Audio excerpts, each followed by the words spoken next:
नहमदुहु व नुसल्ली अला रसूलिल करीम अम्मा बाद फ़ाऊज़ु बिल्लाहि मिनश शैतानिर रजीम बिस्मिल्लाहिर रहमानिर रहीम। अस्सलामु अलैकुम व रहमतुल्लाहि व बरकातुहू। मोहतरम बहनों, अल्लाह ताला ने फरमाया, ऐ ईमान वालो, तुम पर रोज़े फ़र्ज़ कर दिए गए जिस तरह के तुमसे पहले लोगों पर फ़र्ज़ किए गए थे। आपकी और मेरी ज़िंदगी में कुछ दिनों बाद अजीम शान मेहमान आने वाला है, वो है रमज़ान मुबारक का महीना। मेहमान का मतलब क्या है? मेहमान हम उसे कहते हैं जो आता है और चला जाता है। और जब कोई मेहमान आता है तो हम पूरी कोशिश करते हैं कि अपनी हैसियत से बढ़कर उसकी मेहमान नवाजी करें, इसलिए कि मेहमान की मेहमान नवाजी अल्लाह की रहमत है। आज हम 4 चीज़ों का मुताला करेंगे। इस्तकबाल रमज़ान में सबसे पहले हमें अपने दिल में यह इखलास पैदा करना है कि जो भी करना है ख़ास अल्लाह के लिए करना है। मैं आज आपको बताती हूँ एक मोमना औरत रमज़ान मुबारक का इस्तकबाल कैसे करती है और एक बेकार लापरवाह औरत रमज़ान मुबारक का इस्तकबाल कैसे करती है, और हमारे सहाबा ने इस्तकबाल कैसे किया, और हमारे नबी पाक सल्लल्लाहु अलैहि वसल्लम ने रमज़ान कैसे गुजारा। एक मोमना औरत के दिल में हमेशा ये ख्याल होता है, और रमज़ान मुबारक से पहले नियत कर लेती है कि अल्लाह, मेरा जीना मेरा मरना अल्लाह के लिए, मेरी नमाज मेरा कुरान, मेरी तलावत, मेरा सदका खैरात जो भी करूँगी सब अल्लाह के लिए करूँगी। मेरी बहनों, हमें भी यही इखलास अपने दिल में पैदा करना है। जो भी करना है अल्लाह के लिए करना है, अल्लाह की रज़ा के लिए करना है। हमारे सहाबा रमज़ान मुबारक का ऐसे इस्तकबाल करते थे, अपने रूह और जिस्म की नहीं बल्कि रूह की ग़िज़ा की तैयारी कर लेते थे, अपने दिल में सजदों का मज़ा लेते थे, कुरान की तिलावत का मज़ा लेते थे, अपने रब के करीब होने की खुशी में अपने जिस्म को ऐसे तरोताज़ा कर लेते थे। सुभान अल्लाह। हमारे नबी पर दुरूद पढ़िए जिन्होंने फ़र्ज़ी रोज़े रखने के अलावा फ़र्ज़ी रोज़ों के साथ साथ नफली रोज़े भी रखे और आम दिन भी गुर्बत में गुजारे। हज़रत आयशा रज़ी अल्लाह ताला अन्हा फरमाती हैं, रमज़ान मुबारक में और रमज़ान मुबारक के बाद भी 4-4 दिन तक हमारे घर में कभी चूल्हा नहीं जलता था। कभी अफ्तारी सहरी के टाइम कुछ खाने के लिए होता था, कभी नहीं होता था। कभी सूखे टुकड़ों से हुज़ूर अलैहिस्सलातु वस्सलाम रोज़ा रख लेते थे, कभी तो सारी रात सोते नहीं थे भूख की वजह से। तो आयशा फरमाती, हुज़ूर आप सो क्यों नहीं रहे? तो आप फरमाते, आयशा मुझे भूख की वजह से नींद नहीं आती है। तो आयशा रज़ी अल्लाह तआला फरमाती, हुज़ूर रब आपकी जुल्फ़ों की कसम खाता है, रब ने आपकी हर बोर की कसम खाई है, पूरी कायनात आपको अपना हबीब मानती है। अब रब से मांगते क्यों नहीं? अब रब से मांगे, आपको रब, आपका खुदा आपको जन्नत से भी सारी अफ्तारी करवा सकता है। हुज़ूर सल्लल्लाहु अलैहि वसल्लम फरमाते, आयशा नहीं मांगूंगा, पहले अंबिया भी आए, वो भी फ़क्र में ही गए, मैं भी फ़क्र में ही ज़िंदगी गुजारूंगा, और मेरे साथ जो बंदा गरीबी में ज़िंदगी गुजारेगा जन्नत में मेरे साथ वही होगा। सुभान अल्लाह। जब अल्लाह ताला रिज़्क दे तो अपनी हैसियत ना भूला करो, जब रिज़्क ना दे तो अपने हबीब को याद किया करो जिन्होंने फ़र्ज़ी रोज़े के अलावा नफली रोज़े भी रखे और आम दिन गुर्बत में गुजारे। सुभान अल्लाह।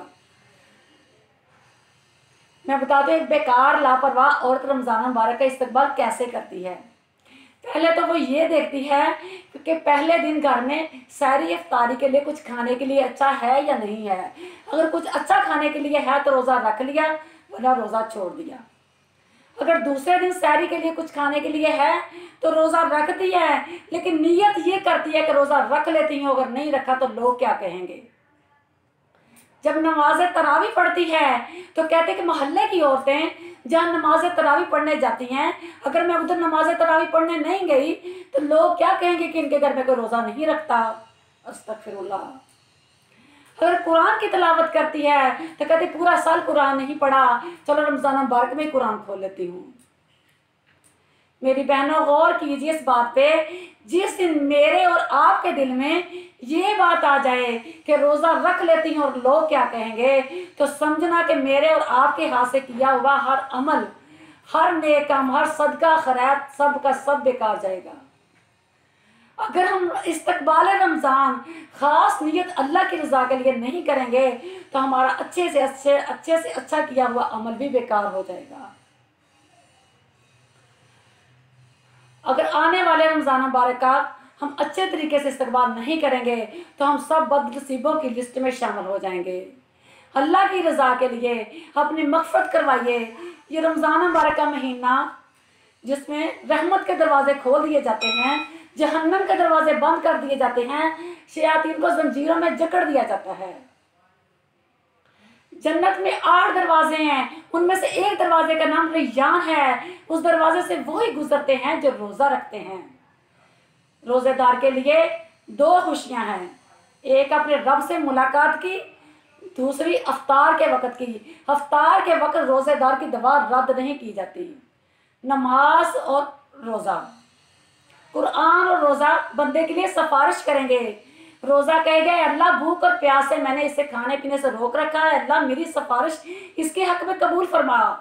कुरान कहेगा अल्लाह मैंने रात को इसे सोने से जगाए रखा है, अल्लाह मेरी सिफारिश इसके हक में कबूल फरमा।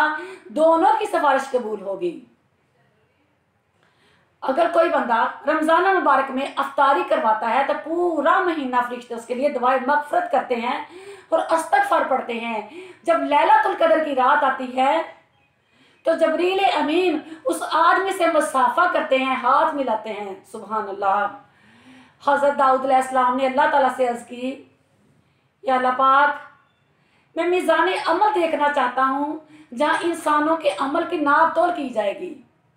अल्लाह ताला ने हज़रत दाऊद अलैहिस्सलाम को जब मीज़ान अमल दिखाई तो वह देखकर हैरान रह गए कि मीज़ान अमल इतना बड़ा, उसका एक पलड़ा मशरक से लेकर मगरब तक था। तो वह सजदे में गिर गए, कहने लगे अल्लाह कौन इतनी किस्मत वाला होगा, कौन इतने मुकद्दरों वाला होगा तो तेरी इतनी इबादत करेगा, कुरान पढ़ेगा, नमाज पढ़ेगा, तहज्जुद सदके खैरात इतने करेगा, फिर भी ना जाने ये कैसे ये पलड़ा वजनी होगा, कैसे भरेगा ये। अल्लाह ताला फरमाया दाऊद तुम परेशान क्यों होते हो, ये रब जिस बंदे से राजी होगा उसकी अफ्तार की एक खजूर से उसका पलड़ा वजनी हो जाएगा। अगर उसका रब उससे राजी होगा किसी बंदे से तो गुनाहगार की आंख के एक आंख निकले हुए आंसू से ये पलड़ा वजनी हो जाएगा। सुभान अल्लाह। अगर हम इस साल भी रमजान मुबारक का इस्तकबाल सही तरीके से नहीं कर सके तो ये रोज़ा, कुरान और नमाज हमारे खिलाफ अल्लाह के सामने गवाही भी दे सकते हैं। अस्तगफिरुल्लाह। डरे उस रब से जिसके इज्जत वाले रब के सामने जब ये रोज़ा हमारे खिलाफ गवाही देगा। अस्तगफिरुल्लाह।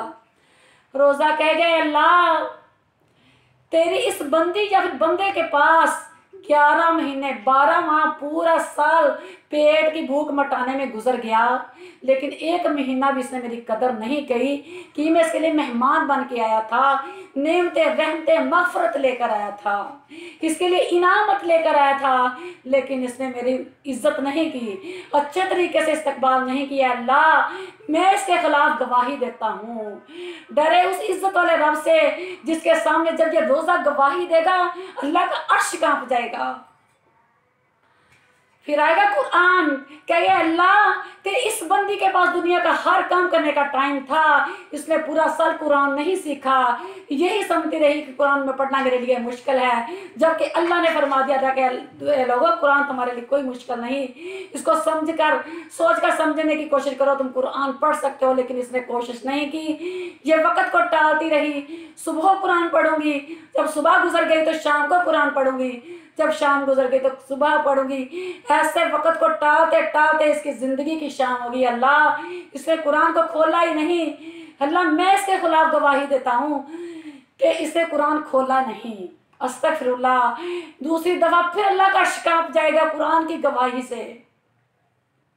अब आएगी नमाज, कहेगी अल्लाह इस तेरी बंदी या बंदे के पास दुनिया का हर काम करने का टाइम था, लेकिन इसके पास नमाज पढ़ने का टाइम नहीं था।